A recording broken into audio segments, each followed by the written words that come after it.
खौसेथिखौ जों बयबो लुबैयो, खौसेथिखौ रावबो लुबैयै गैया।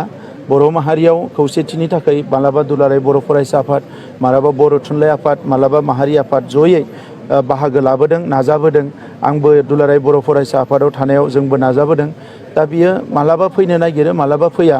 राजखान्थि भाबै खौसे जानाया गोबां समावनो गोब्राब जायो, आइडिअलजिया गुबुन गुबुन जानायलाय। नाथाय आं बेखौनो खावलायगोन जे जाय जेरावनो थाया मानो हारिनि फारसे बयबो जाहाथे जि मोनसे माहारिबाद बेखौ रावबो नागारा आरो सम सुजुग नायनानै मालाबा मोजां बोथोर, मोजां साननाय फैयोब्ला आरो हारिनि थाखाय मोनसे बिन्दोआव एबा मोनसे पइन्टआव बयबो एग्रि जानो हायोब्ला जों बयबो खौसे जानानै थांनो हायोबा जोबोद मोजां।